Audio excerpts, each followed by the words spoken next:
Olá a todos e todas que nos acompanham através dos canais da revista Em Comunidade. Essa é a 10ª edição das Raias Poéticas, afluentes ibero-afro-americanos de arte e pensamento, evento apoiado pela Câmara Municipal de Vila Nova de Famalicão e pela Casa das Artes de Famalicão, com os curadores Luiz Serguilha e Marcelo Ariel, e interseção das revistas Em Comunidade e Palavra Comum. Hoje apresentamos a nossa 8ª dobra de pensamento. Sem o feminino, o mundo desvanece-se completamente. Otávio Paz. E estão presentes conosco Gilda Vaz Rodrigues, psicanalista e escritora, Carla Madeira, escritora e jornalista, Daniela Zupo, escritora e jornalista, e Regina Beatriz, psicanalista e escritora. Toda a organização agradece imenso a presença de vocês e passa a palavra a Daniela para dar início a essa dobra. Daniela, a palavra é sua. Obrigada, Amanda. Olá a todos e todas que nos assistem. Boa tarde, Regina, Carla e Gilda. Um prazer estar aqui hoje com vocês, fazendo parte dessa programação tão instigante, tão incrível. Agradeço imenso a Luiz Serguilha e Marcelo Ariel, curadores do Raias, pelo convite para mediar e participar dessa mesa. Estou muito feliz também em estar aqui ao lado de mulheres que eu muito admiro, que atuam na psicanálise, na literatura, e poder, junto com elas, investigar esse nosso tema de hoje, que foi proposto pela curadoria. Sem o feminino, o mundo desvanece-se completamente. Uma frase do escritor Otávio Paz. Sobre Paz, Regina nos fala daqui a pouco. Essa é a nossa dobra. E essa frase, antes de mais nada, ela nos colocou a mim, a Gilda, Carla e Regina claramente diante da investigação de alguns sentidos, né, já contidos nessa frase.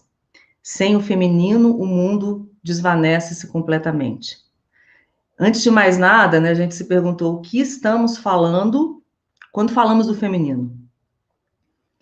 E que mundo é esse que, na ausência do feminino, desvanece completamente? Então, estamos diante de algumas questões que acho que a gente vai tentar investigar aqui hoje, cada uma, né, a partir de uma perspectiva, numa espécie de...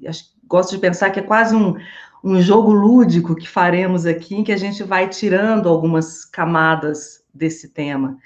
Então, hoje aqui com vocês e juntas, nós vamos pensar sobre o que é o feminino, que mundo é esse que, na ausência do feminino, desvanece-se completamente, e o que nele desvanece.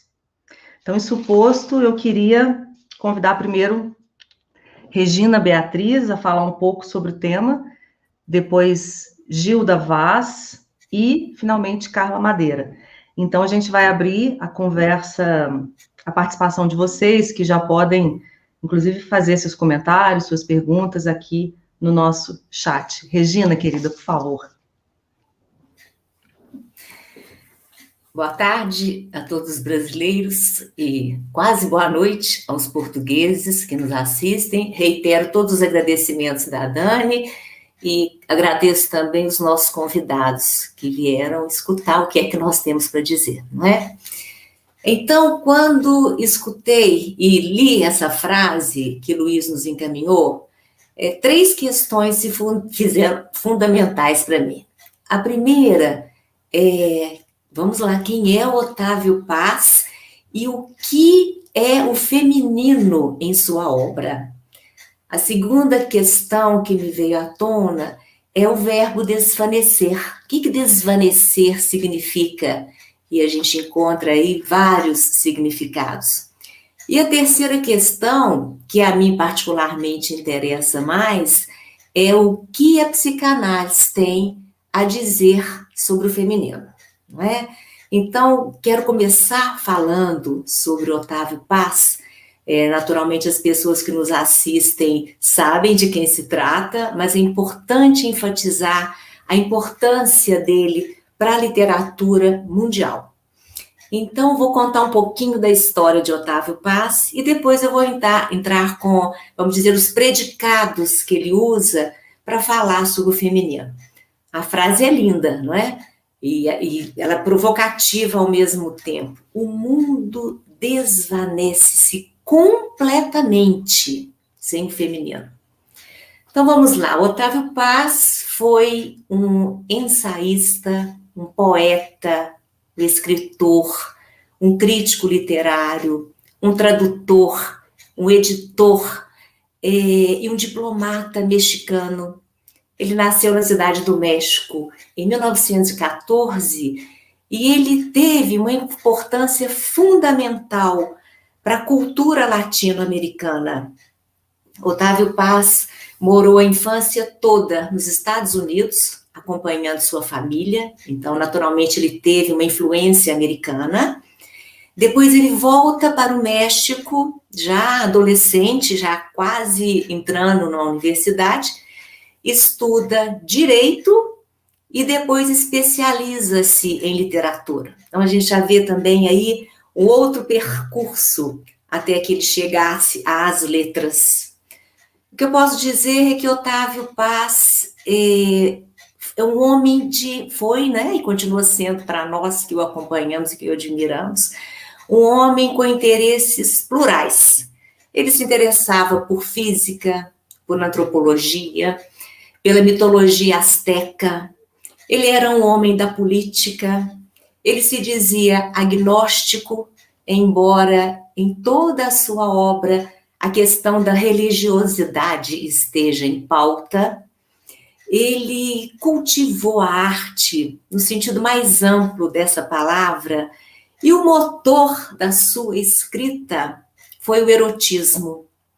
Otávio Paz quando eu digo que ele foi um diplomata, ele era um contestador da autoridade, ele se interessava muito pela política mexicana, mas ao mesmo tempo em que ele era um contestador, ele dizia que ele era esquerdista, mas ele não acreditava que um dia o comunismo iria se desmoronar.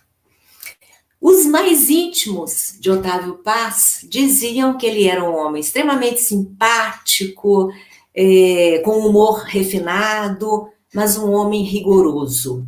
Rigoroso no sentido pleno dessa palavra. Exigente, rígido, mas foi um grande pensador. E eu volto a dizer, foi uma das maiores influências na cultura latino-americana.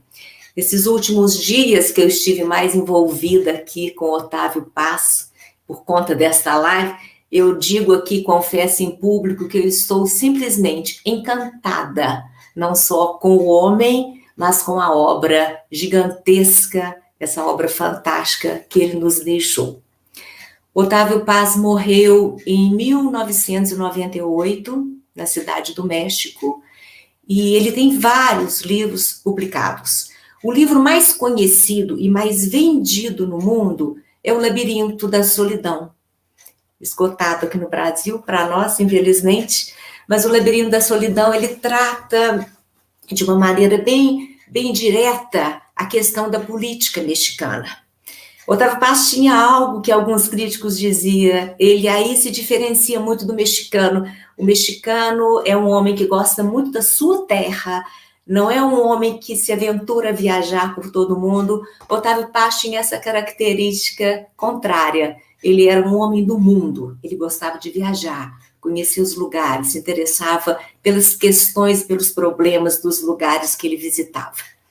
Bom, mas vamos voltar um pouquinho às obras dele. Quando eu digo que O Labirinto da Solidão é a obra mais conhecida e reconhecida, porque ela atingiu em massa os mexicanos.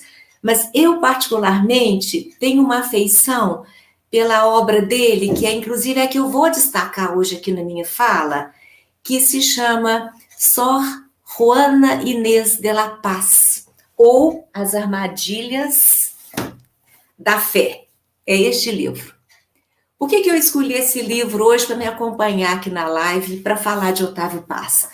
Porque neste livro ele traz a biografia de uma freira mexicana, uma mulher que revolucionou, na verdade, a poesia e a escrita das mulheres da época, ela viveu uma grande parte da sua vida no convento, ela foi perseguida, ela foi criticada, no final da sua vida ela precisou viver isolada e afastada no convento, porque ela se destacou na literatura. Ela é considerada, vamos dizer, o maior nome da literatura feminina barroca castelhana. Ela escrevia no México e ela publicava na Espanha, porque era um lugar onde era possível ela publicar sendo uma mulher.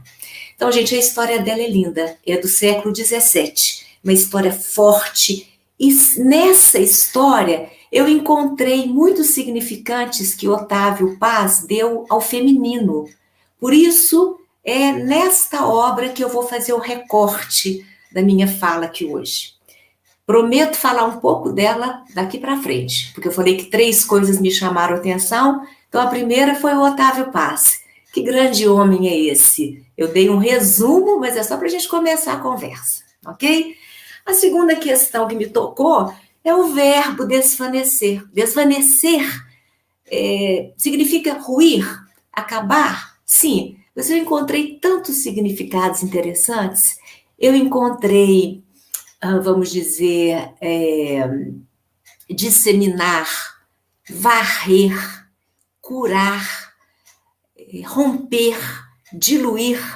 E eu penso que o que mais se aproxima do que o Otávio Paz me diz é a palavra desaparecer. Desaparecer, aquilo que aos poucos vai sumindo. Volto a lembrar a frase, eu acho que ela vai ser dita aqui muitas vezes hoje. Sem o feminino, o mundo desaparece. É uma colocação forte, é uma colocação provocativa. Eu vou, então, usar aqui, para nós, hoje, o significante desaparecer. É nele que eu vou me mirar. A terceira questão que eu quero trazer, que a mim chega com muito afeto, é o que o feminino representa para a psicanálise. Ou, dizendo de uma outra forma, o que a psicanálise, o que Freud, Lacan e nós temos a dizer sobre o feminino. Então, vamos começar dizendo que o feminino, quando dizemos, quando falamos, quando mencionamos a palavra feminino, nós não estamos falando de gênero, nós não falamos de macho e fêmea, embora essa conotação esteja associada a esse termo que foi gradativamente, paulatinamente, sendo polido pelos estudos psicanalíticos ao longo do tempo. Então, há um percurso longo para que hoje possamos falar a priori, não falamos de gênero, ok? Então, quero lembrar um pouco que Freud foi o grande pensador sobre o feminino, ou sobre feminilidade, que é o termo que é dado nas traduções freudianas, e que elas podem ser consideradas palavras muito próximas, feminino e feminilidade, diferente de feminino e feminista. Sobre isso a Gilda vai falar um pouco mais adiante, Carla também vai explorar isso, mas o que eu quero começar dizendo é que Freud, nos primórdios da psicanálise, ele traz como uma questão inaugural sobre o estudo do feminino um sonho que ele teve a partir de um atendimento de uma de suas pacientes. O nome desse tratado, desse caso, é o sonho da injeção de Irma. Vou contar brevemente aqui para as pessoas que estão nos acompanhando. Freud sonhou com essa paciente e se deparou de maneira muito angustiada, de maneira assustada, quando ele visualiza a cavidade bucal aberta como um buraco, um furo, e enxerga placas brancas e crostas nessa cavidade, e ele não consegue nomear, ele se assusta. E naquele susto, ele chama isso de umbigo do sonho, é aquele ponto que não se explica, que não tem nome, E o umbigo do sonho tem uma representação muito importante para nós psicanalistas. É aquilo que é o inapreensível, aquilo que escapa ao simbólico. Isso, gente, foi em 1895. E, curiosamente, relendo O Sonho da Injeção de Irma, ontem, eu me deparei com isso. Freud escreveu, ele foi publicado em 1900, né, a interpretação dos sonhos, mas ele escreveu no dia 23 de julho. Então, nós estamos comemorando os 126 anos da escrita de Freud sobre um sonho, que considero o sonho inaugural para a psicanálise. Bom, depois disso, ao longo de toda a vida, Freud continuou estudando a questão da feminilidade, a questão do feminino, mas no final de sua vida, eu vou citar aqui uma pessoa que é importante na saga psicanalítica, que foi uma outra analisante de Freud, Marie Bonaparte, e que eu particularmente faço um estudo separado sobre a vida dela, porque muito me interessa.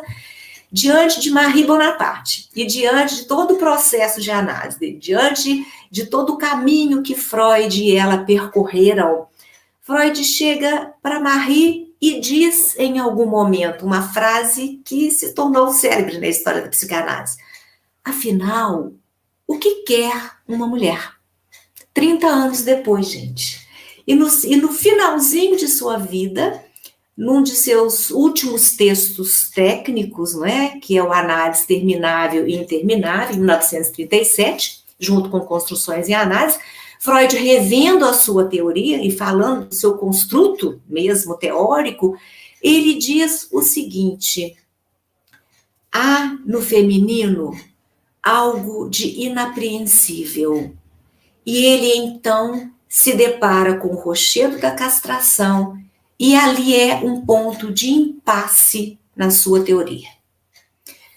Bom, nos idos 1950, Lacan, no seu seminário 5, As Formações do Inconsciente, vai usar de uma outra maneira, de uma outra abordagem, de uma maneira muito linda, para falar sobre o feminino. E ele diz assim, olha que forte, que provocativo: numa verdadeira mulher há sempre algo de um extravio, alguma coisa que escapa, que foge. E Lacan ainda usa várias vezes em seus seminários: a mulher é não toda, a mulher porta meia-verdade, dizendo de uma incompletude, daquilo que não é possível simbolizar. Então, inclusive sobre esse tema extravio, tem uma pessoa que eu tenho acompanhado, uma psicanalista de Belo Horizonte, que eu não a conheço pessoalmente, Isabela Haddad, ela é da UFMG, ela faz um trabalho belíssimo sobre o extravio. Vou mostrar para vocês, para quem se interessar, a mulher e seus extravios.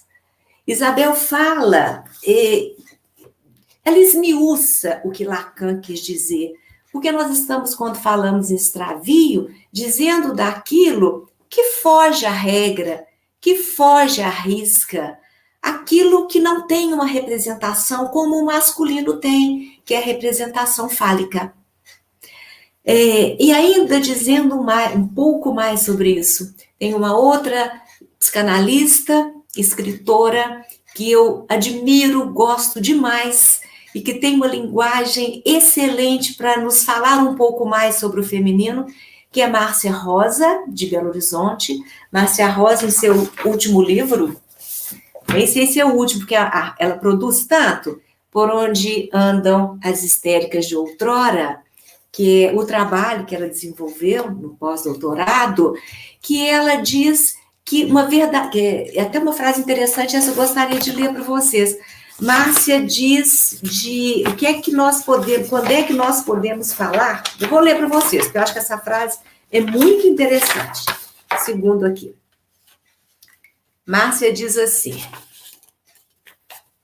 apesar da mulher estar contida na cultura, há a possibilidade de que um elemento qualquer se precipite e extravie. Eis aí o mistério. E Márcia ainda diz, só há um sujeito cada vez que o indivíduo se afasta da espécie, do gênero, do geral ou do universal. Então, gente, o que eu quero dizer é que tanto Freud quanto Lacan e também os outros psicanalistas, não é? O que nós temos a dizer sobre a questão do feminino, eu vou tentar diferenciar um pouquinho, tá? Porque a nós, psicanalistas, o que interessa é situar a posição singular de cada sujeito. É essa a contribuição da psicanálise. O que nos interessa é o singular, aquilo que é particular, aquilo que é único de cada sujeito. É isso que nós nomeamos como feminino. Então, se o campo masculino diz respeito aos lugares ou às funções que somos convocados a responder para poder habitar um lugar social ou para inserir na cultura, o feminino diz de que está muito mais ligado a um saber sobre a dimensão daquilo com o qual o desejo lida. Então, gente, eu coloco o feminino ao lado do desejo, o ser desejante, tá? Ainda tem um tempinho, Dani? Posso arrematar um pouco? Bom, então, continuando e prosseguindo, agora falei um pouco de Freud, um pouco de Lacan, vou trazer Otávio Paz aqui de novo. Quando Otávio Paz fala do feminino, eu enumerei alguns significantes que dizem respeito à maneira como ele fala de Juana Inés de la Cruz. Então, ele usa esses significantes. Veja que coisa mais interessante. Feminino está ligado a inquietações, apaziguamento, pluralidade de percepções, mistério, ousadia, transgressão, desafio, fantasia. Olha que interessante. Já falei aqui que Freud e Lacan dizem do buraco, do vazio, do não toda, da incompletude, do que sai, do que é brotado a partir dessas transformações, daquilo que escapa a uma representação simbólica. Então, digo também que a mulher, né, que o feminino está do lado do real, daquilo que não se preenche totalmente. Então, eu vou deixar aqui para vocês, minhas amigas de mesa, e para os que estão nos assistindo, a minha provocação, a minha questão, que é a seguinte. Associando Freud, Lacan e Otávio Paz, seria possível, ou até mesmo interessante, dizer que o feminino se faz presente justamente pela força e pela beleza da incompletude, que é o que faz o sujeito andar? Está aberta agora para vocês continuarem. Obrigada, Regina. Obrigada, Regina. Eu convido agora Gilda Vaz para sua fala inicial sobre o feminino. Bom, vamos lá. Quero agradecer primeiro o convite do Luiz Serguilha para estar aqui nessa mesa, que muito me honra, nessa conversa que, por aparentes caminhos diferentes, estamos falando a mesma coisa. Então, o que eu pretendo, né? Como psicanalista, eu pretendo abordar a questão da psicanálise com relação ao feminino. O que a psicanálise tem a dizer com relação ao feminino? E vou partir de uma frase de Lacan, que é um aforisma, né, básico do seu ensino, em que ele fala: o inconsciente é estruturado como uma linguagem. Ora, uma linguagem, ela é estruturada não só por palavras, como por pontuações, intervalos, entrelinhas, ritmo, que podem mudar o sentido de uma frase com uma simples mudança na pontuação. Então, às voltas com a questão do ser, Lacan deixará por conta dos ditos, olha que interessante, ele vai abordar, e é por aí que eu pretendo pensar o feminino, a partir de outros nomes. Então, ele vai abordar o masculino pela via dos ditos e o feminino pela via do dizer. Ele faz isso em 1972 num texto chamado O Aturdito, que é exatamente o aturdido às voltas com os ditos. Então,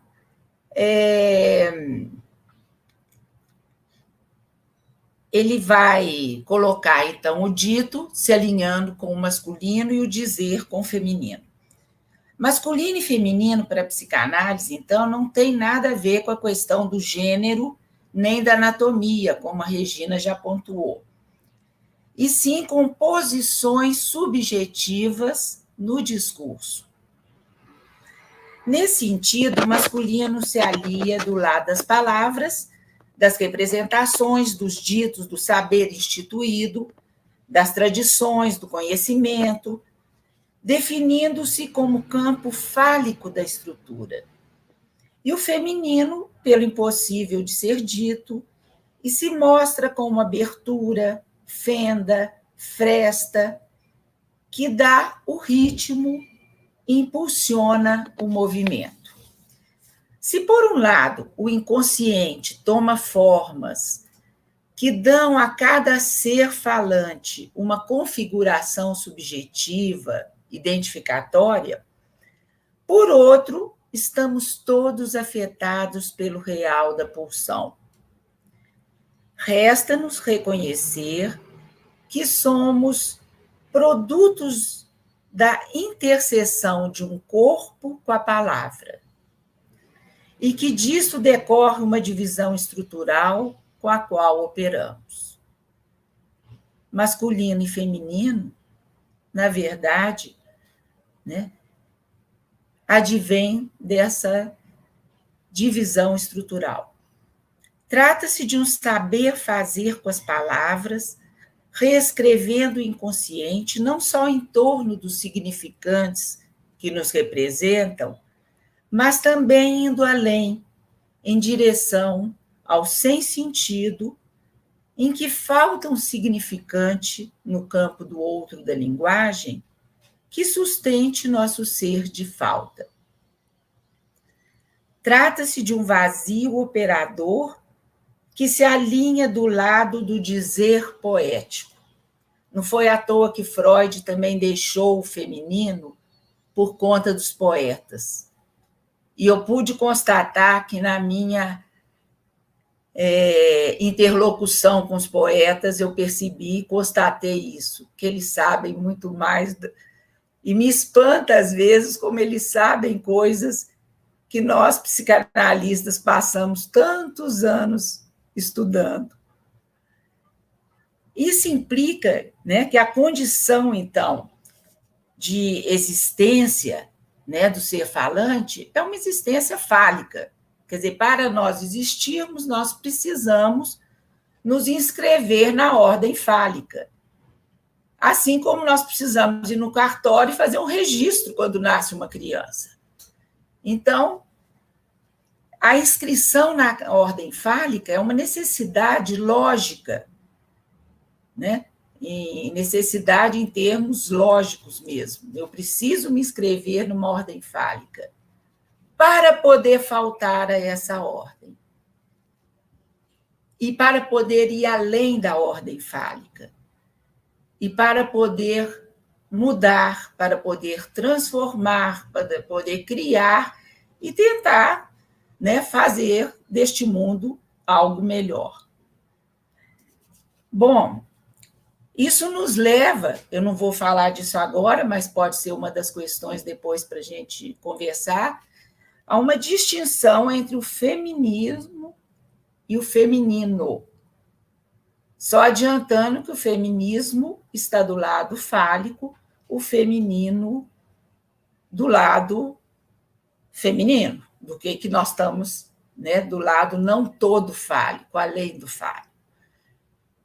Mas que é preciso, né, que esses dois lados estejam sempre, né, como uma báscula. Bom, esse campo, então, de falta que nós estamos falando com relação ao feminino é um campo, além do campo fálico, que sempre anseia por alguma coisa. Por isso que nós estamos sempre insatisfeitos, sempre buscando uma outra coisa, fazer de outro jeito. Essa incompletude, né, que a Regina destacou. E ele se manifesta, essa falta, esse vazio, por uma busca obstinada por um ser capaz de responder ao obscurantismo que atormenta a alma humana. Então, é nesse campo que habitam, esse campo obscuro, esse campo de falta, de vazio, que habitam, e por isso mesmo se aproximam, Deus, o inconsciente, o analista, o feminino e a poesia. Para vocês verem como o feminino está bem acompanhado. Ele não está sozinho nesse lugar do vazio, né? Então, são nomes das aproximações do feminino.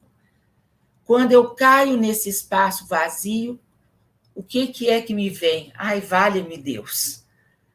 Esse valha-me Deus é algo que eu busco em mim mesma para que eu possa me sustentar. Mas é algo que eu nunca saberei exatamente o que é. Então, nesse mesmo lugar opaco, né, está situado, onde está situado esse ser supremo, manifestamente místico, do qual procedem os movimentos que movem o mundo. Deus não é apenas esse lugar onde a verdade balbucia.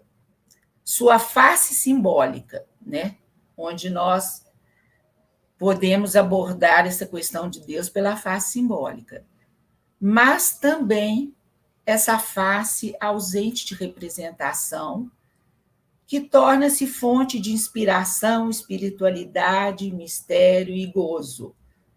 Né? Provavelmente,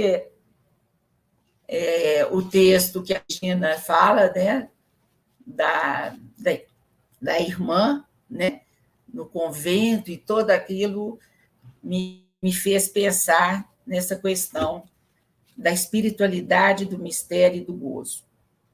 Deus é propriamente o lugar onde, se vocês me permitem o jogo, aí eu estou citando uma frase do Lacan que eu acho muito interessante, que ele fala exatamente isso, vou repetir.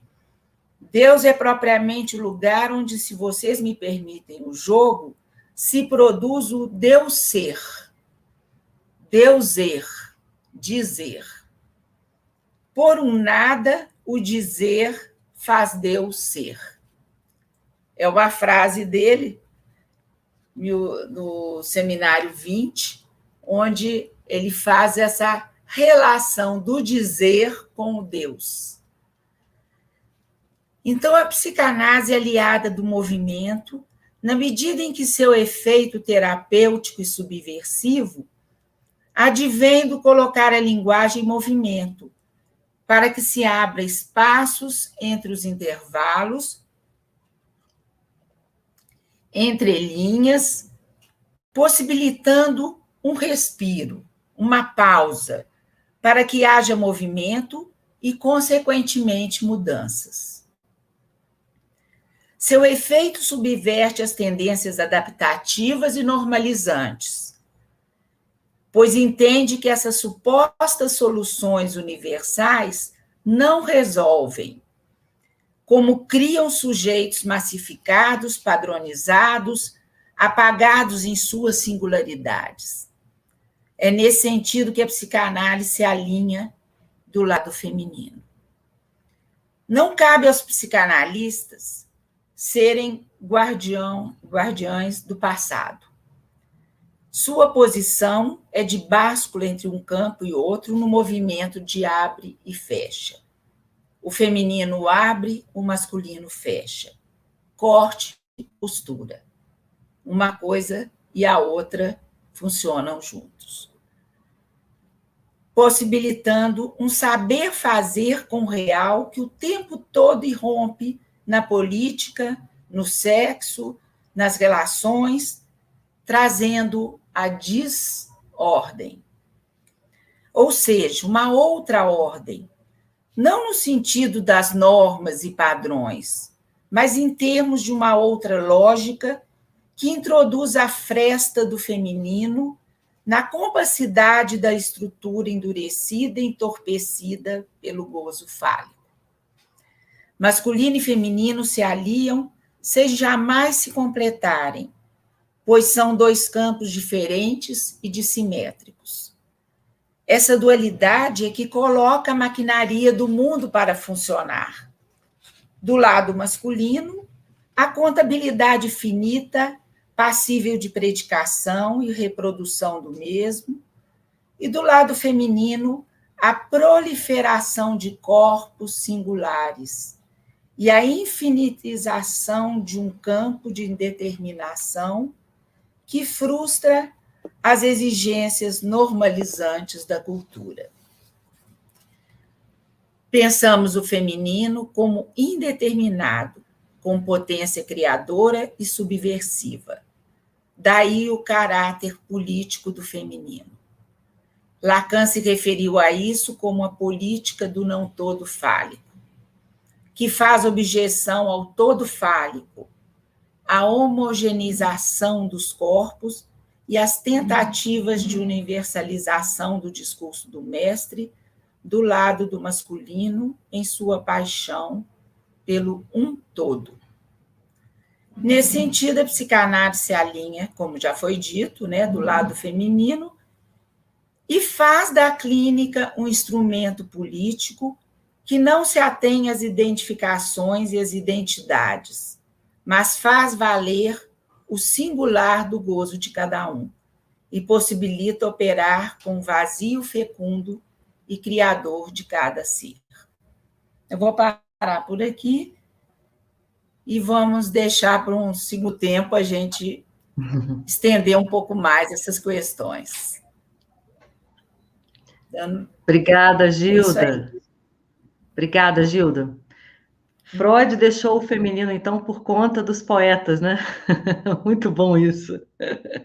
Lembrando que vocês podem já fazer, participando aqui do nosso chat, já podem fazer suas perguntas. Daqui a pouco nós iremos a elas. Obviamente, só não vale perguntar a célebre pergunta de Freud, né? Afinal, o que quer uma mulher? Essa ninguém aqui precisa responder. Carla Madeira, palavra é sua, querida. Primeira coisa, não é fácil falar depois de Regina e Gilda, né? Eu estou aqui como escritora, então é muito mais imaginação do que conhecimento. E a minha fala é uma experiência exploratória mesmo, e muito ligada a esse fazer da escrita. Não é? Então, eu acho que saí um pouco da questão da psicanálise, mas se é que vou sair também, porque eu acho que a conversa é toda, como disse a Gilda, caminhos diferentes, mas em cima de do mesmo assunto. Bom, eu vou ler uma coisa que eu fiz, tentando organizar o que eu gostaria de trazer sobre o assunto. Sem o feminino, o mundo desvanece completamente. Esse é o tema da nossa conversa. As palavras é dado ser poema ou cativeiro. Quando poema, seus significados vão além delas mesmas, do que elas, ao existir, pretendem delinear. A palavra nasce com essa intenção de delinear alguma coisa. Mas também às palavras é dado ser cativeiro, quando nos aprisionam nesses limites e tentam reduzir o que dizemos, o que sabemos e o que somos.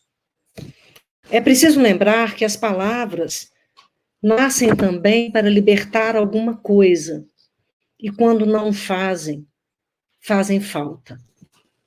A frase de Otávio Paz, que dá nome a esse encontro, sem o feminino o mundo desvanece completamente.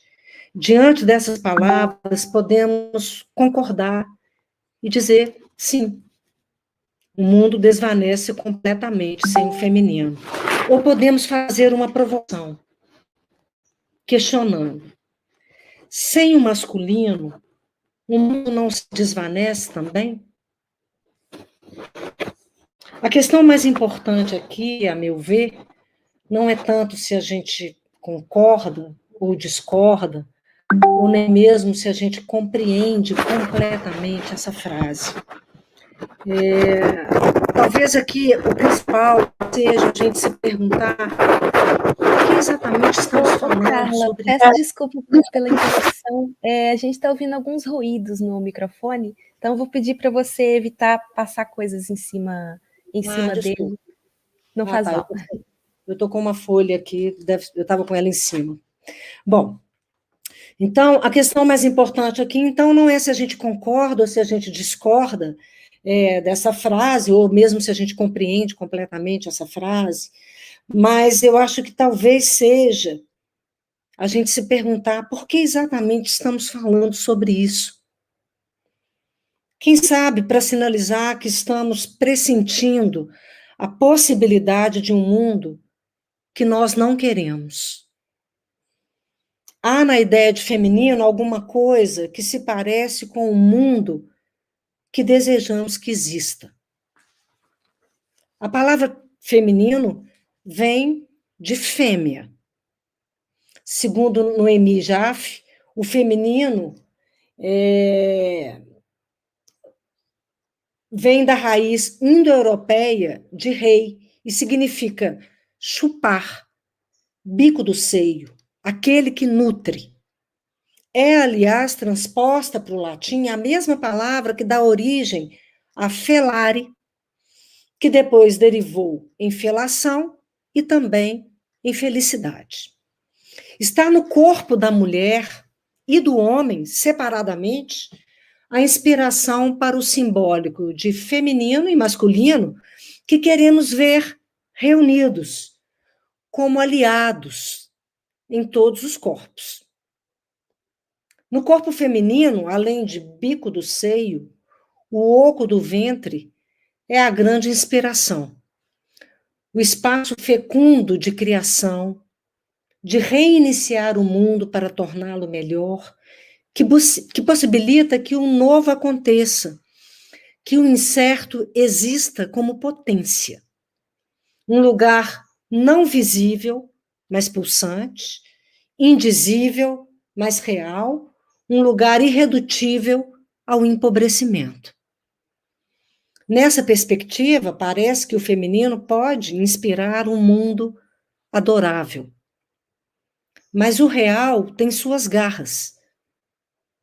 Quando o corpo da fêmea inspira a dimensão simbólica do feminino e o do macho, a dimensão simbólica do masculino, torna-se inescapável a associação de que o feminino está para a mulher, assim como o masculino está para o homem, o que introduz uma certa confusão, mesmo a gente fazendo todas as ressalvas de que, ao falar de feminino, não estamos falando de gênero.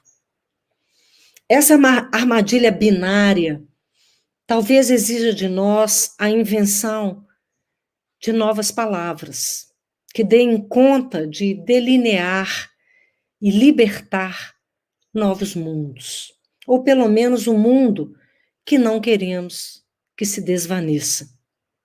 Otávio Paz diz em um outro livro dele, o poema é algo que está além da linguagem, mas o que está além da linguagem só pode ser conseguido pela linguagem.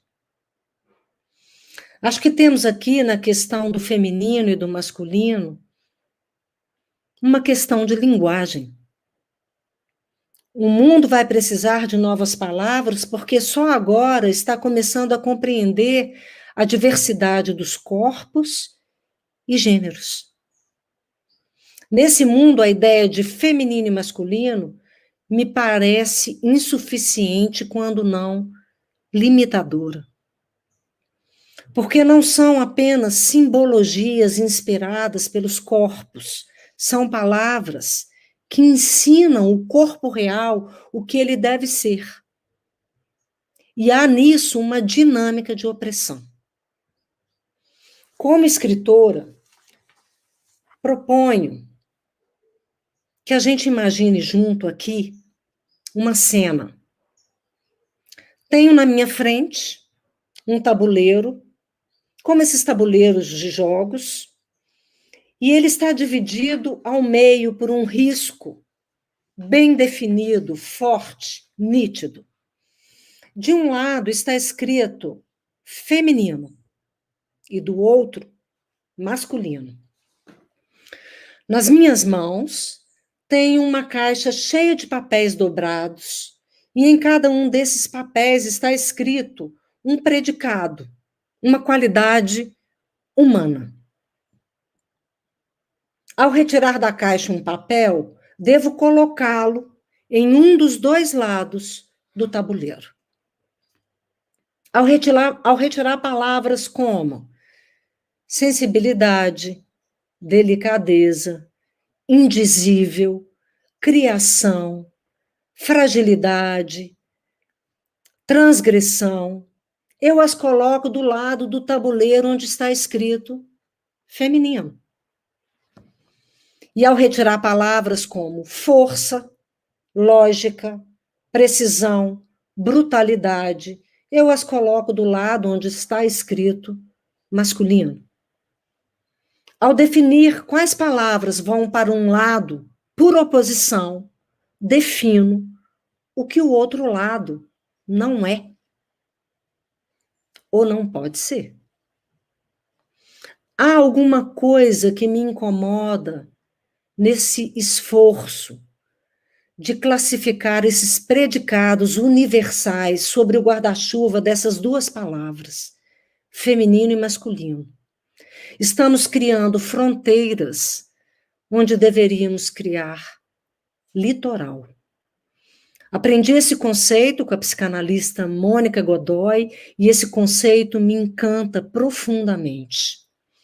Quero borrar a linha no meio do tabuleiro que separa feminino de masculino, justamente para que nenhum corpo tenha que se limitar e para que todo corpo possa se delinear, para que todo corpo tenha palavra e pausa, como disse a Gilda em seu texto.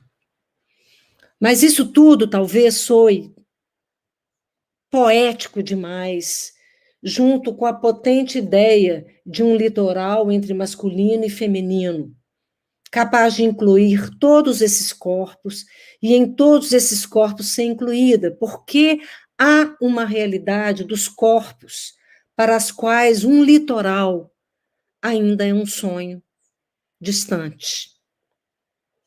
Corpos em luta para construir diques de proteção.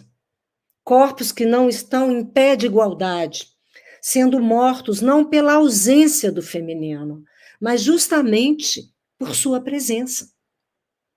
O corpo da mulher real, que inspira o feminino simbólico, vem sendo negado a ela, historicamente, de violentas maneiras.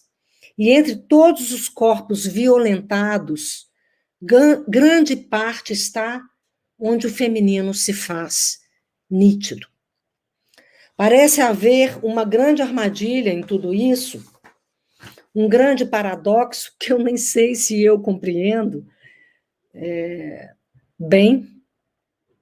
Parece necessário criar outras palavras para acolher todos os corpos e seus sentidos, porque a palavra feminino e masculino estão sobrecarregadas de simbólico e de real. Não as pronunciamos sem que, de alguma maneira, elas afirmem o que queremos mudar. Quando penso na distribuição binária de predicados entre feminino e masculino, não posso deixar de pensar na seguinte questão.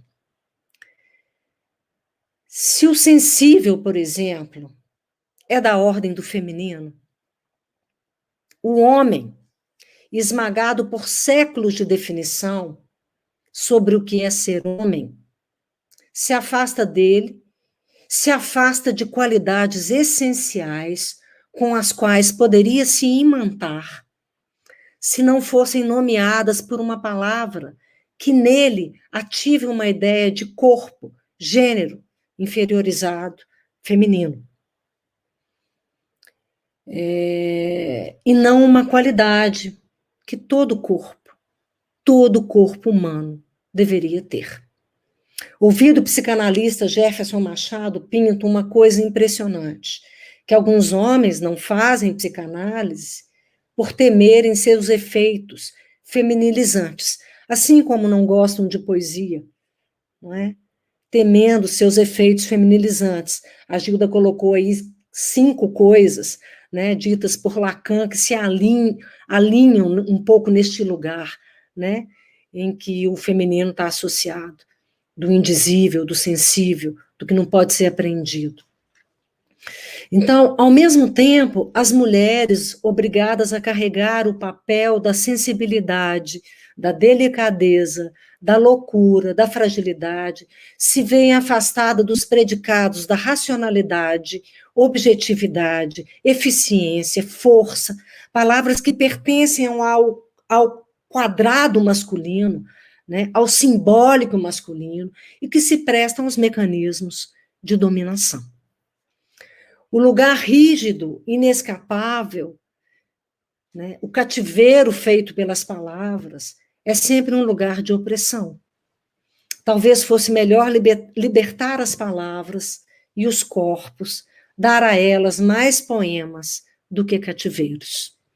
Encerro minha fala voltando à frase de Otávio Paz, para dizer uma coisa que talvez eu nem devesse dizer, porque talvez ela seja um pouco tola, né, com a qualidade do que foi colocado aqui, coisas tão profundas, tão estudadas, tão investigadas, mas que mesmo assim, né, mesmo correndo o risco como escritora de estar dando a fala de um personagem meio equivocado, eu quero colocar isso, que dizer que sem o feminino o mundo desvanece completamente, talvez seja um pouco como dizer que se não pararmos de desmatar, de destruir o meio ambiente, que a gente vai acabar com o planeta. E a gente não vai acabar com o planeta, né? A gente vai se acabar, mas o planeta vai continuar, né? Sem o feminino, o mundo também vai seguir, né? Sem esse feminino, pelo menos sem esse feminino simbólico, né? Onde a gente está colando todos esses predicados e deixando fora outros predicados, né? O mundo vai seguir, mas nós acabaremos num mundo que a gente não quer. Eu acho que é um pouco por aí.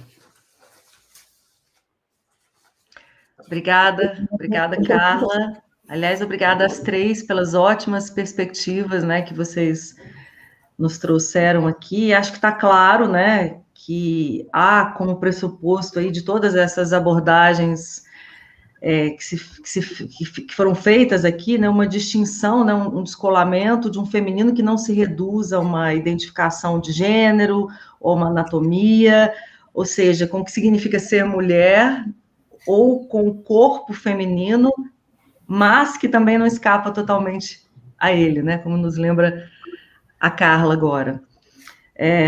Eu acho que a gente está se aproximando aqui hoje de um feminino que habita em todos nós. E ao investigar esse tema, né, eu penso, e ouvindo vocês três falarem, eu constato isso para mim mesma, né, que a gente está diante de uma perspectiva que também é enigma. Né? Essa questão do feminino, ela é uma questão enigmática. E a impressão que eu tenho é que quanto mais a gente amplia o olhar sobre o feminino, esse feminino que habita um corpo ou que habita todos os corpos, mais a gente amplia esse enigma. Então, eu vou fazer aqui um rápido 2 minutos de síntese do que foi dito por vocês, para que a gente possa retomar e abrir aqui para as perguntas. Regina nos trouxe aqui o feminino através do mergulho que ela fez na obra, especificamente de uma personagem do Otávio Paz, né, que é autor da frase que nos impulsiona aqui, e a partir daí ela investigou o que seria o feminino para a psicanálise, lembrando das leituras do Freud, do Lacan, e o que seria se desvanecer do feminino no mundo, né, o que ele significaria. A Gilda seguiu um pouco essa trilha da psicanálise para nos lembrar do vazio fecundo do feminino, que me parece reforça a ideia de que ele habita estruturalmente todos nós, né? E o feminino, nas palavras de Freud, ela nos lembra, é incompletude, é falha, é a encarnação desse vazio. Se o masculino para a psicanálise habita o campo do simbólico, da linguagem, o feminino habita o campo do real. E há sempre uma falha no real. Então, me parece que o feminino seria, portanto, a incerteza como potência criativa e criadora. E, por fim, a Carla nos lembra a importância da linguagem, né, das palavras que nós criamos, do vocabulário e dos sentidos que os habitam, né, para dizer que no feminino há algo na linguagem que está, sim, atrelado ao corpo da fêmea. Quer dizer, há uma relação indissociável entre a palavra feminino e o corpo da mulher também, né? E há algo desse feminino, do nome e dos corpos, que ainda é ameaçador. Inclusive diante da ampliação da ideia do feminino para outros corpos, né? A palavra nasce com essa intenção de delinear alguma coisa, ou seja, há algo que a palavra feminino também vai delinear para a gente, né? E aí, meninas, já que estamos na linguagem, eu queria começar com essa imagem final, aí, o quase final que a Carla nos oferece, desse tabuleiro, onde de um lado está escrito feminino, né, Carla, e do outro lado está escrito masculino, e onde a gente vai colocando palavras ou predicados de acordo com associações que fazemos com um ou outro lado desse campo, né? Sensibilidade, força, poder, criação, lógica, paixão, né? Logos, patos, né? Que são campos muito claros para nós e que são, inclusive, muitas vezes excludentes. Essa palavra que eu ponho nesse lado do campo, eu não ponho do outro lado do campo. Então, a minha pergunta para vocês, para quem quiser pescar, né? Como a gente pode se libertar dessa, acho que foi Carla que mencionou, né, dessa armadilha binária, que é reducionista, sem descartarmos uma ideia de complementariedade que me parece tão interessante para o humano. Posso começar, Dani? Por favor. Carla, eu quero primeiro fazer só uma observação aqui, que você começou dizendo assim, é difícil falar depois da Gilda e da Regina. Então, já foi dito aqui, eu quero repetir, que um dia Freud disse assim, diante do artista criador, a psicanálise tem que depor suas armas. Então, eu quero dizer que, diante da sua fala belíssima, maravilhosa, uma reflexão tão provocativa, eu já depus minhas armas. Eu quero seguir a sua linha de pensamento, porque você trouxe coisas importantíssimas e nós não podemos deixar de pensar que só existe avanço, inclusive quando a gente questiona aquilo que já está instituído. E imaginei o tabuleiro na minha frente, eu acho que eu ia fazer uma bagunça danada, sabe, Carla? E fiquei imaginando Otávio Paz, Freud e Lacan diante desse tabuleiro. Como é que seria hoje?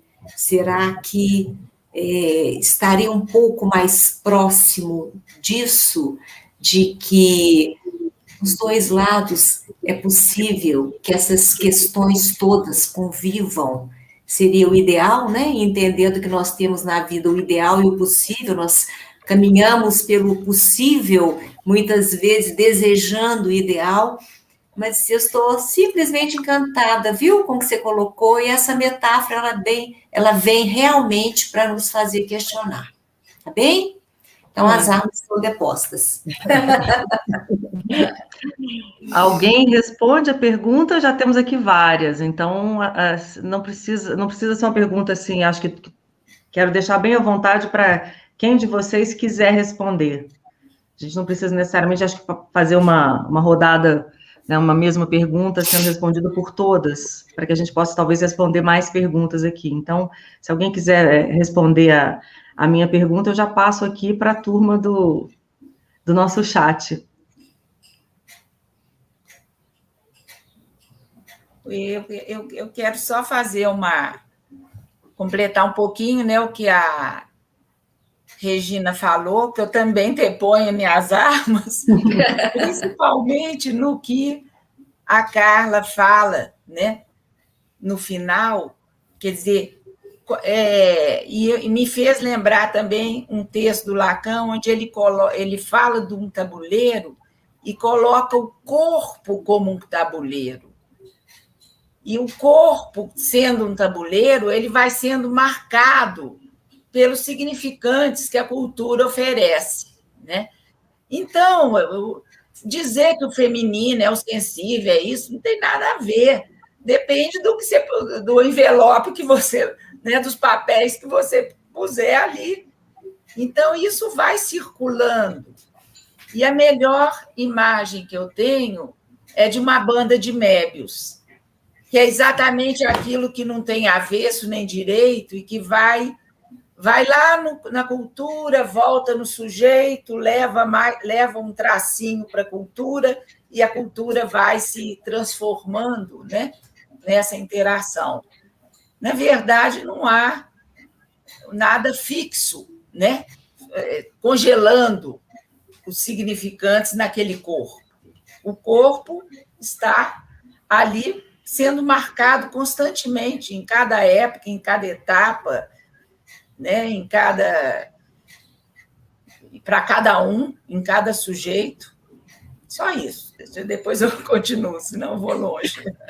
Bom, então eu vou passar aqui para a primeira pergunta do nosso chat, e aí, dentro dessa lógica da liberdade aqui, eu jogo e quem quiser responde, tá bom? Será o feminino uma pororoca do sensível que nos atravessa e nos impulsiona a crivar o caos it, ele se refere ao it da Clarice Lispector, para criarmos e fazermos do nosso corpo uma força rítmica, uma singularidade modificadora do mundo? Pergunta do Luiz Erguilha, curador aqui das Raias Poéticas.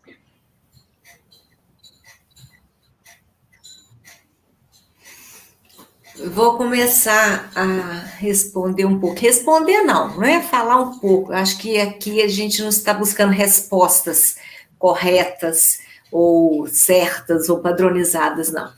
Me faz pensar um pouco, Luiz. A primeira coisa que eu quero dizer é que me faz pensar que sim, mas é muito pouco dizer que sim. Eu estou me lembrando aqui de uma questão, quando a gente diz dessa questão rítmica, essa força rítmica, que o próprio Otávio Paz ele usa uma palavra que é a palavra comunhão.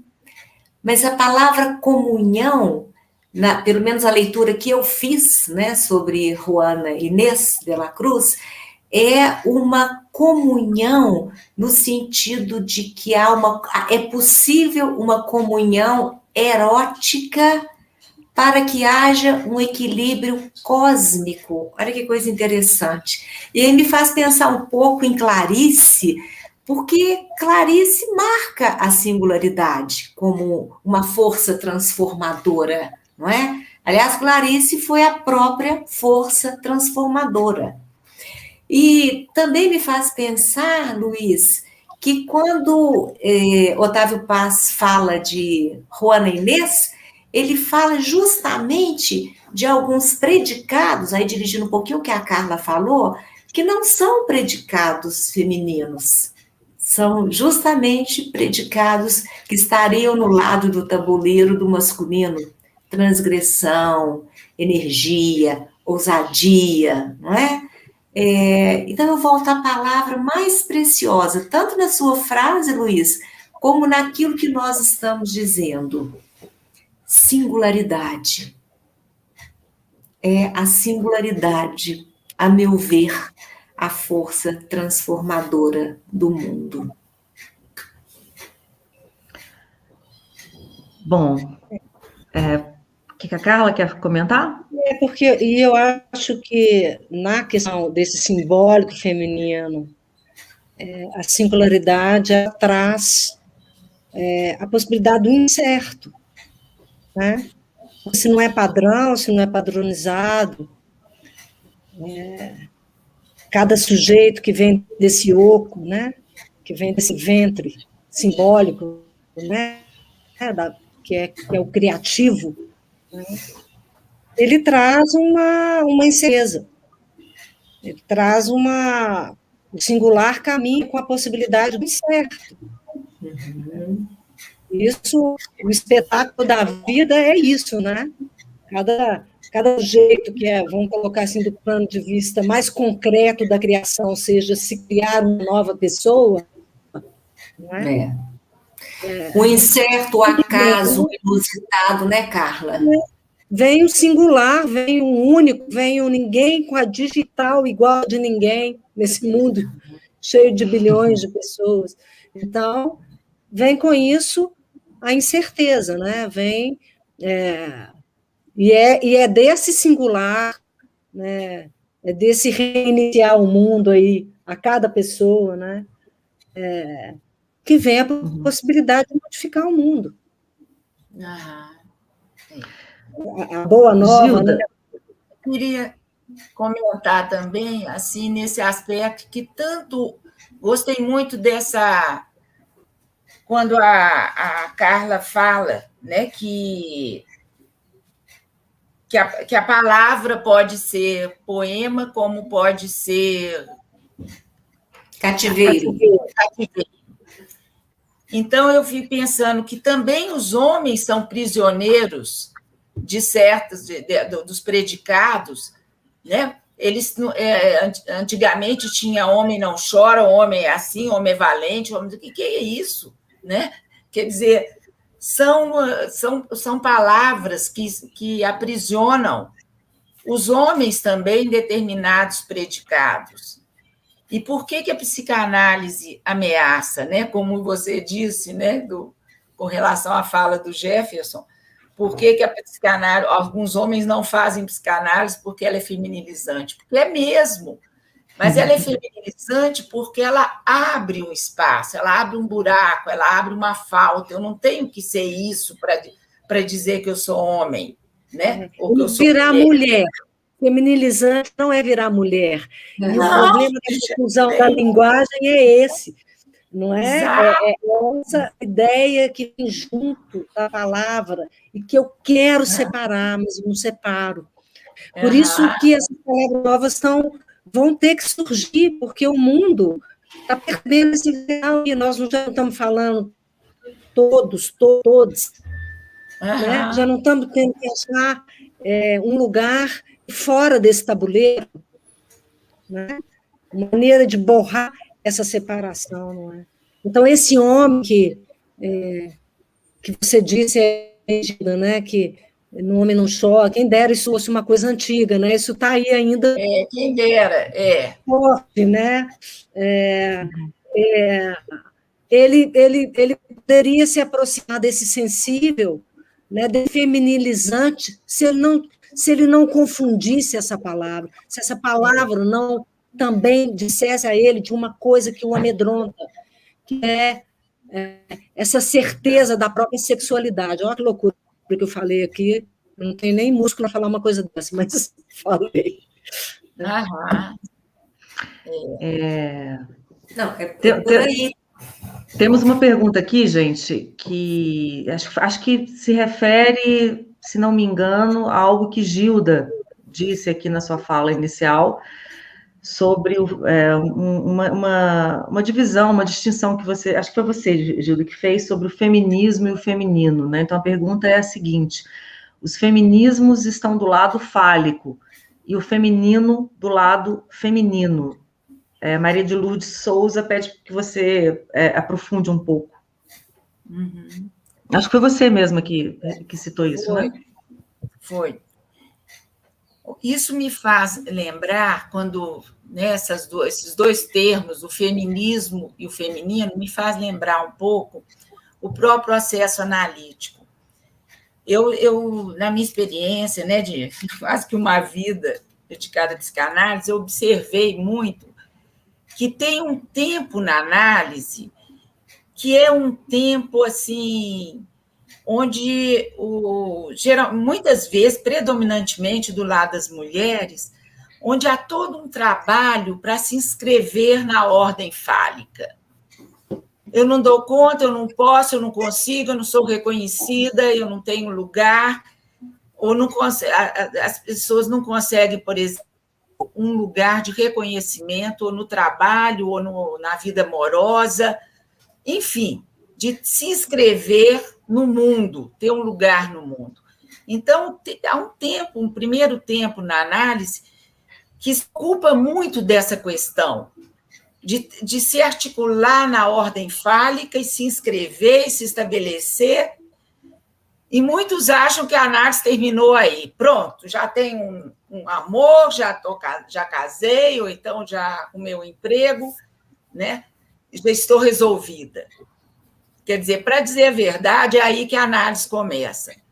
Eu preciso ir além do campo fálico para poder deixar que, né, para que isso não vire uma prisão, para que eu possa me articular na cultura, mas poder faltar a isso também.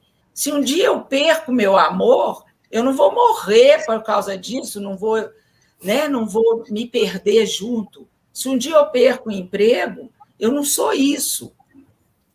Eu sou outras possibilidades. Então, o que me dá outras possibilidades é o feminino de cada um, que me torna possível mudar, trocar, perder, e a vida se encarrega de nos tirar todas aquelas coisas que nós conquistamos falicamente.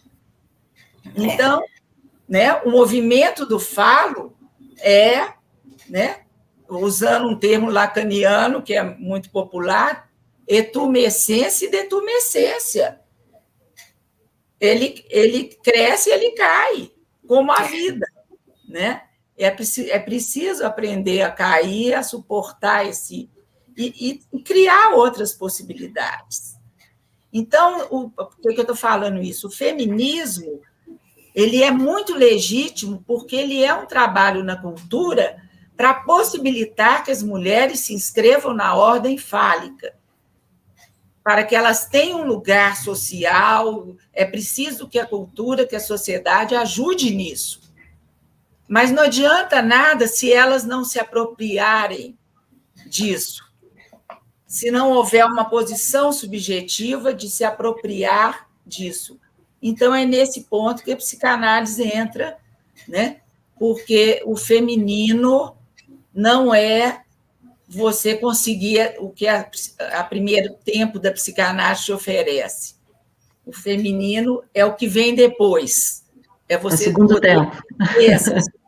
Poder perder essas coisas, né? Carla, indo de encontro à frase do Jefferson, muito bem colocada, e é o que nós realmente ainda escutamos hoje, que muitos homens têm medo de viver um processo psicanalítico, né? E se tornarem sensíveis, vamos dizer assim, femininos. Eu gosto muito de pensar, inclusive é um tema que é um tema de estudo para mim, que o final de um processo de análise, ele feminiza, à medida que ele aponta para muito além do falo. Indo de encontro a isso que a Gilda falou, as questões estão estabelecidas ali. Você vai esse processo de análise é todo esse reconhecimento das suas questões, das suas limitações, das suas possibilidades, das suas dificuldades, daquilo que você não transpõe. Mas tem algo ali que aponta, eu gosto de colocar a singularidade aí muito próxima do feminino, é quando você realmente encontra com aquilo que vai além das suas conquistas, daquilo que foi efetivado. Eu acho que a Gilda, quando fala nas posições fálicas, são aquelas que estão determinadas. Eu gosto de pensar eu penso que quando a medida fálica ela é insuficiente, não é? Então, a posição, digamos, aí de profissional, de mãe, de filha, isso é insuficiente, porque tem algo além, e algo que pertence a cada um. É isso que eu gosto de pensar quando eu penso no final de análise. É quando ele realmente, o final de análise, aponta para algo além do que foi feito, construído. É aquilo que vai mais de encontro ao que é próprio de cada um. A subjetividade. Exatamente, a subjetividade. É saber conviver com isso, né? O saber fazer é uma palavra que eu gosto, uma palavra que Lacan usa, o saber fazer, inclusive saber fazer com seu sintoma. Ou seja, uma coisa na fala desculpa, Dani, estou complementando, uma coisa na fala da Gilda, né, do quanto essas duas coisas, o feminino e o masculino, precisam ser aliados, né, não complementares, né, porque não é exatamente isso, mas aliados mesmo, porque eu fico pensando que é dado ao masculino essa ideia de ser capaz de nomear, de dizer, de mostrar, né, essa coisa exposta, falo, que está ali, que todo mundo vê, não é um ventre escondido, né, que você não sabe o que vai sair dali, né, então o masculino tem essa coisa, e isso me lembrou vocês me corrijam se eu estiver errada, mas uma ideia assim, eu penso que a gente precisa mesmo dessas duas coisas, porque imagine uma pessoa sem as palavras, sem a capacidade de nomear as coisas, sem capacidade o desamparo, né? Que é isso, né? Freud não fala que entre a angústia e a capacidade de simbolizar aquilo através da linguagem, ele nomeia isso de desamparo, né? Eu não consegui dar nome, eu não consegui dizer coisa que está no peito e que eu não sei o que é, né? Então, assim, imagina um mundo sem o masculino, o desamparo que seria. E sem o feminino, né? Esse excesso de certeza e de arrogância, né? No sentido de ver tudo, saber tudo, como se tudo estivesse aí, né? Como se então, cada indivíduo perde a subjetividade, perde o lugar de ser diferente de mim, né, e a certeza, essa singularidade, né, que o Luiz falou, né, eu perco a singularidade, já que tudo tem nome, já que tudo pode ser nomeado, então, onde fica esse singular, isso que ainda precisa encontrar um sentido, um significado, né? Então, eu acho bacana entender como que essas coisas se aliam, né? Porque é nessa perspectiva, a gente precisa dar conta de nomear, mas ir também através do que a gente nomeia, e além, né, do que tem nome. Além do tributo inevitável, que é o desamparo de cada um, não é, Carla? Pelo que vocês colocam, né, Regina, e a sua fala anterior se refere um pouco a isso também, a psicanálise, ela caminha nesse sentido eu vou criar aqui uma imagem na ausência de outra melhor, ela caminha ao lado do feminino, né, desse indefinível, se opondo, no sentido de subverter um pouco o sujeito, seria isso? Assim, orientando mesmo para ele buscar esse vazio fecundo, essa singularidade. Seria isso? Exatamente, Dani. Você primeiro vai se descolando daqueles significantes que você atribui ao outro, né? Você vai se descolando daquilo que não te pertence, e por aí isso vai um longo processo, que é o processo de análise, e chega um momento em que você vai se haver com os seus significantes, com aquilo que é exclusivamente seu, não é? Que é aquilo que responde ao seu desejo. E é nesse momento em que você vai de encontro ao que eu chamo de singularidade, aquilo que te pertence e aquilo que, a partir dali, é seu. E isso não quer dizer plenitude, beleza, ausência de sintoma, coisa boa, só não. Mas é esse confronto com o seu desejo. Por isso que eu falei um pouquinho nisso, que eu acredito que o feminino, o campo do feminino, ele está ligado à direção, dessa amplitude com aquilo que o desejo lhe dá. Ok? Temos Está claro? Claríssimo, para mim está claríssimo. Não sabia dessa, mas acabei de descobrir. Temos duas perguntas aqui que eu acho que elas dialogam de alguma forma. Se seria o feminino uma força transgressora?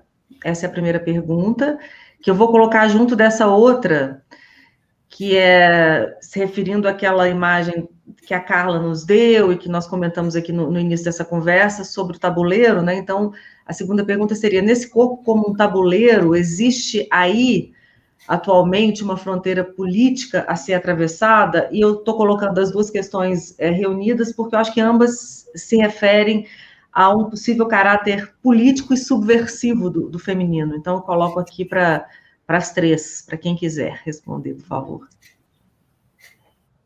Eu acho que existe demais uma questão política e uma questão cultural, né, na medida em que, quando a gente, esse corpo tabuleiro, né, que a gente vai, pelo menos dentro da ideia que eu tentei compartilhar, e que, quando a gente pensa o feminino, que a psicanálise nos oferece, ele é tão bonito, né? Ele é tão lindo, porque ele é tão do lugar da potência criadora, do lugar daquilo que vai além, da sensibilidade, ele é tão bonito. E quando a gente confronta o feminino cultural, político, né, que é o que está gerando morte, né? O corpo do homem, quando mostra alguma coisa feminina, né? Porque também é nomeado com essa palavra, ele está sendo morto, a mulher, né, o tanto que está sendo violentada. Então, quando esse real fala já de um feminino de outro lugar, que é um feminino não desejado, agredido, violentado, não é? E essas duas forças, nomeadas pela mesma palavra, né? O homem tem medo desse lugar, né? O Jefferson também me deu uma coisa, né? Desse ponto cego, né? Dessa rocha, dessa coisa, nossa, incerto demais, não é? Então, eu acho que sim, eu acho que é isso que está acontecendo, né? Esse real está dizendo, epa, mas esse feminino lindo, cheio de potência, está matando, está gerando morte. Como que é isso? Na realidade, esse feminino, quando ele aparece, ele está... Então, sabe, é uma coisa, por isso que eu disse, eu nem sei se eu compreendo bem, mas, assim, eu tenho um sentimento de que a gente precisa borrar essa linha aí que está separando essas coisas no tabuleiro, realmente, mas que, ao mesmo tempo, a gente, na realidade, a gente ainda está lá atrás com alguns corpos defendendo o direito de ser uma coisa não fálica, não nominada, não definida, né? Então, nessa perspectiva, eu acho que sim, Márcia Chanison, querida. Estou vendo aí. Márcia, completando também, nós temos um longo caminho pela frente, não é? Hoje nós estamos aqui conversando com muita tranquilidade, com muita naturalidade sobre isso. Eu vou citar, Márcia, o exemplo que eu dei da Juana Inês, no século XVII. Ela, pelo olhar de Otávio Paz, ela era vista de uma maneira sedutora, porém masculinizada. E ela foi tão massacrada, ela foi tão punida, ela foi tão judiada, que ela só teve uma saída no final da vida, que foi se isolar no convento. E aí a gente pode pensar assim, mas isso você está contando do século XVII. Não, eu estou falando de agora. Não é? A gente tem hoje os cinemas, nos livros atuais, quanta coisa em nome das regras, em nome de autoridade, em nome de errado vinculado ao comportamento do feminino, não é? Quanta coisa criticada, quanta violência em nome dessa censura grande aos masculinos que se apresentam de maneira mais sensível. E quanto que as palavras também crucificam. Fazem um lugar que o corpo deve ocupar. Exatamente. O corpo deve agir, que é muito bacana essa ideia do corpo inscrito pelas palavras, né? Ao mesmo tempo que a palavra liberta, mas a palavra também assim, o quanto que o corpo, ao fazer esse jogo do tabuleiro, que a gente deveria se esforçar para superar esse lugar dessa classificação, sensibilidade é feminino, isso aqui é masculino, sei lá, a gente deveria inventar outra palavra para dizer isso, porque isso também cria um lugar de opressão. Então, aquela menina que cresce dizendo o feminino é isso, está colocando ela num lugar, está dizendo que ela pode ou não pode ser, né? Eu estou lembrando aqui do documentário Laertes, gente, traz isso que nós estamos falando ali, não é? Eu acho, desculpa, Regina, mas é só para amarrar aqui, inclusive, isso tem a ver com a próxima pergunta, aí já vou antecipá-la aqui, que é do Marcelo Ariel, curador das Raias também, que ele pergunta o que vocês acham dos conceitos de contrassexualidade, trans e androginia, e como esses conceitos se relacionam com o conceito do feminino. Acho que é um bom momento para a gente colocar essa pergunta aqui. E aí ele faz essa citação, né, que no âmbito do contrato contrassexual, os corpos se reconhecem a si mesmos não como homens ou mulheres, e sim como corpos falantes, e reconhecem os outros corpos como falantes.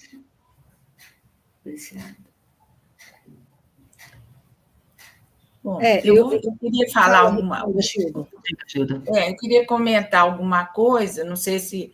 Mas antes só de entrar nessa... Eu acho que uma coisa tem a ver com a outra, com essa segunda pergunta do Marcelo, é o seguinte, alguém tinha perguntado antes a respeito da relação entre transgressão e o feminino.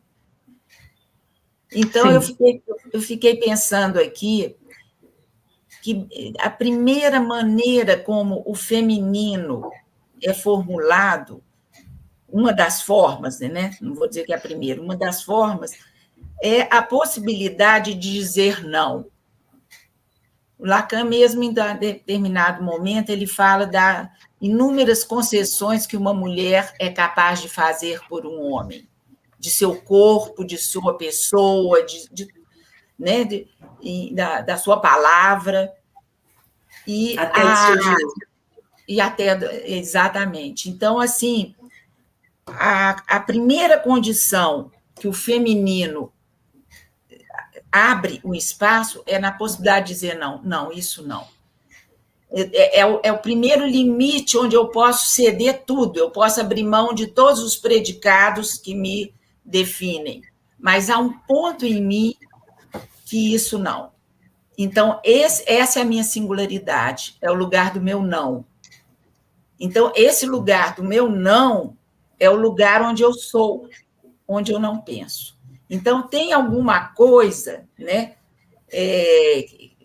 que está fora da linguagem, mas que Lacan chamou até de existência, é onde o meu eu habita. Bom, eu falei isso só porque estava naquela linha, e aí o Marcelo Ariel está falando a respeito dos corpos, né, falantes, da sexualidade, é um tema, né, que o feminino ele independe dessa anatomia. Ele, até para que alguém possa se apropriar do seu corpo e mudar o seu sexo, ele precisa ter habitado esse lugar para poder fazer uma escolha legítima. Porque não é se ele tem um corpo de mulher ou de homem, né? Se o corpo está assim, não é isso que está em questão para a psicanálise. Então, vai muito além desse corpo. Por isso, eu penso que esses conceitos, né, eles conversam com a psicanálise, mas eles vão em outras direções com relação aos seus encaminhamentos. Tem um livro muito interessante. Eu fico pensando aqui, desculpa te interromper, mas é porque quando você falou é preciso habitar esse corpo, eu fiquei com vontade de investigar mais isso, mas nosso tempo aqui eu sei que é insuficiente para isso, porque eu acho de uma potência isso que você disse, né? Preciso habitar esse corpo. Acho que nos provoca assim para uma profunda discussão, só essa sua colocação. Reconhecer esse corpo falante, esse corpo que transita no mundo, Dani, esse corpo como o corpo que diz da sua singularidade, que diz do seu desejo. Não é? Sair aí do ponto de negação e o confronto, inclusive com as próprias limitações. E você se reconhecer no corpo implica também em você se reconhecer na imagem desse corpo. Uhum. Então, isso entra na questão, né, também dos trans, né? Essa questão de você se reconhecer num corpo de um jeito ou de outro. Então, isso é uma coisa importante. Tem um livro... porque eu acho que essa segunda parte é uma parte mais comentada, esse reconhecimento ou não reconhecimento com um determinado corpo.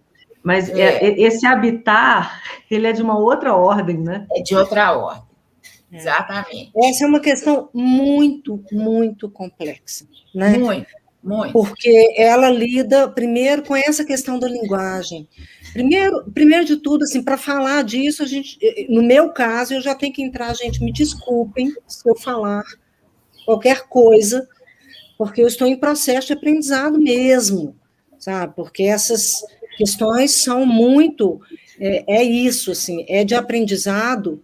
É aprender a falar, é ser alfabetizado, sabe? É ser alfabetizado nessas questões que estão postas aí, não é? Porque se você pensar, a gente está com uma questão da linguagem, ou seja, do simbólico, mas muitos conceitos, muito ainda...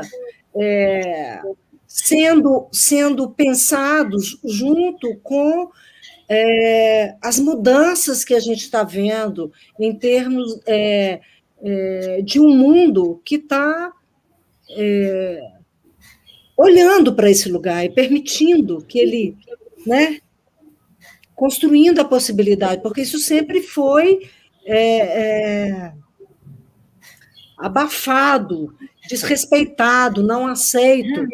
Então, é muito... Quando o Marcelo coloca a pergunta, eu tenho até medo de começar a pegar na resposta, não é? Porque se você vai lá naquele lugar da linguagem, hoje, como eu chamo aquele corpo que nasceu com uma perereca? Como que eu chamo aquele corpo que nasceu com um pau? não é? Você começa aí neste lugar aí, assim, da sua alfabetização básica, você começa a falar, epa, mas já não pode mais ser assim, ou eu posso dizer desse corpo, ou só esse corpo pode dizer de si.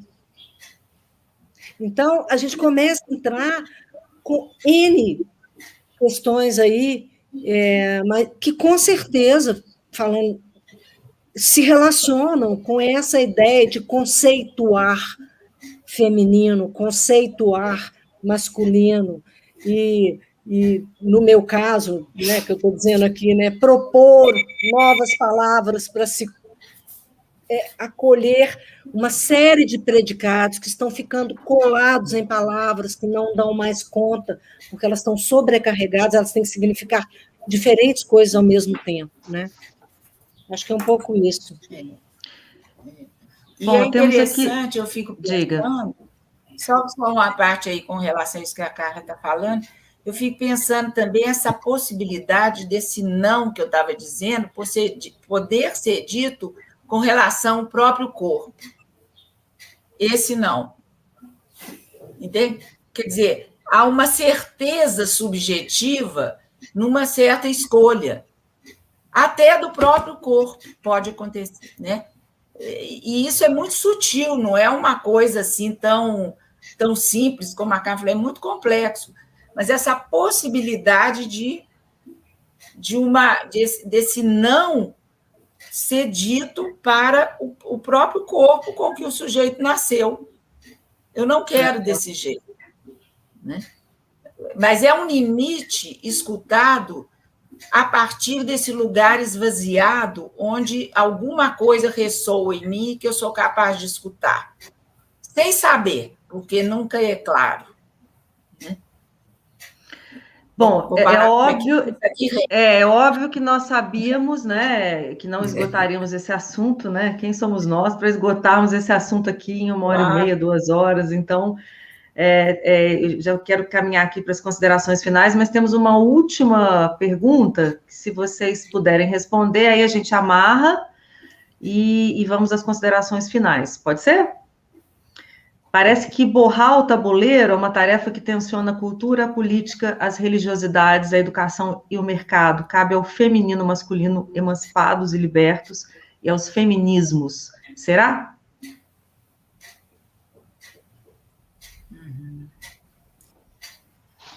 Eu fico pensando, eu posso falar? Será? Pode, é quase uma afirmação, né? Mais do que uma pergunta, me parece. Uma pergunta retórica. Nessa questão do borrar o tabuleiro, no sentido assim que, por estrutura, o litoral ele é maleável. A onda vem, entra na terra, arrasta, né? Entre o mar e a terra, esse litoral ele faz uma linha que, dependendo da maré, ela pode ir lá dentro né, invadir a terra toda num tsunami, como ele pode. Quer dizer, esse litoral ele se modifica, ele não é fixo, né? Então, de alguma forma, eu acho que essa imagem do litoral é exatamente o que é, né? É uma imagem muito, muito pertinente, né? É lindo mesmo. Posso completar, Dani? Por favor. Respondendo a Maroca, essa questão de borrar o tabuleiro, eu penso que quando você, Maroca, fala em cabe ao feminino masculino emancipados e libertos, eu pensei aqui, eu quero pensar no emancipados no sentido de maleáveis, né?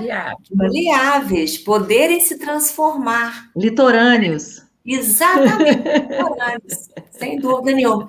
Agora, eu fiquei rindo aqui porque fiquei pensando, tudo que está vindo agora daria uma outra live, né, gente? Sem dúvida. É uma prosa, né, que renderia sem fim. né? Nossa conversa é sem fim. A gente já brincava com isso antes da live, né? Exatamente. Nós vamos agora, então, às nossas considerações finais, que não são finais, né? São apenas encerram essa nossa conversa. Enquanto vocês se organizam aí, eu vou pedir licença. Me lembrei hoje, né? Quando eu estava pensando na nossa conversa, me lembrei de uma poeta que eu gostaria aqui de encerrar a minha consideração final aqui. Queria que fosse com esse poema da Worcestershire, não sei se vocês conhecem, que é uma jovem poeta queniana, muito potente, né, criada, na verdade, em Londres, que escreve muito sobre a condição feminina no mundo dessa jovem mulher, e por isso eu quis trazê-la aqui para a nossa conversa. Vamos lá. Você é um cavalo correndo sozinho, e ele tenta te domar, te compara com uma estrada impossível, com uma casa em chamas. Diz que você o cega, que ele não poderá jamais te deixar, te esquecer, querer qualquer coisa além de você. Você o atordoa, você é insuportável. Qualquer mulher antes ou depois de você é extinta pelo seu nome. Você enche a boca dele, seus dentes ardem com a memória do seu gosto. O corpo dele é só uma enorme sombra em busca do seu, mas você é sempre intensa demais, assustadora em seu modo de desejá-lo, sem vergonha e dada a sacrifícios. Ele diz que homem algum pode chegar aos pés do que vive em sua cabeça. E você tentou mudar, não tentou? Fechou mais sua boca, tentou ser mais suave, mais bonita, menos volúvel, menos desperta. Mas mesmo dormindo, você podia senti-lo viajando para longe de você em seus sonhos. Então, o que você quer fazer, amor? Quebrar a cabeça dele ao meio? Você não pode fazer casas em seres humanos. Alguém já deveria ter te dito isso. E se ele quer partir, deixe que ele vá. Você é aterrorizante e estranha e bela, algo que nem todos sabem como amar. O poema se chama Para Mulheres que São Difíceis de Amar, a afirmação da Worcestershire. E eu acho que, de alguma forma, dialoga aqui com o que a gente falou hoje. Então, vamos começar de trás para frente? Começo pela Carla e termino com a Regina, as considerações finais. Gilda sempre no meio, assim. Eu estou sempre no meio. Equilibrando. Gilda no meio, equilibrando. Bom, primeiro eu quero agradecer ao Luiz Erguilha pelo convite, agradecer Regina, Gilda e Dani, porque a gente está vivendo não só esse momento legal aqui, como a gente viveu momentos antes de estar aqui, trocando, conversando, alinhando um pouco o que a gente falaria, o que a gente conversaria, e é sempre muito aprendizado para mim, sempre acho maravilhoso essas trocas. Queria contar que essa falazinha, a palavra é dado, ser poema ou cativeiro, é um pedacinho do meu livro novo, que vou lançar aí em outubro, chamado Véspera, e tem umas epígrafes, e essa é uma das epígrafes do livro, e eu achei muito, muito legal trazer, para começar até a sentir um pouquinho esse caminho. Eu queria fechar falando uma frase do Paulo Leminski, que eu vi outro dia, que é: amo quem me escuta quando não falo. Maravilhoso. Lindo. É isso. Regina, Gilda ficará para o final, porque ela desapareceu ali, ela se recusa a ficar no meio. A Gilda fica no meio equilibrando, ela saiu correndo. Posso falar, então? Pode. Vou deixar a Gilda para o final.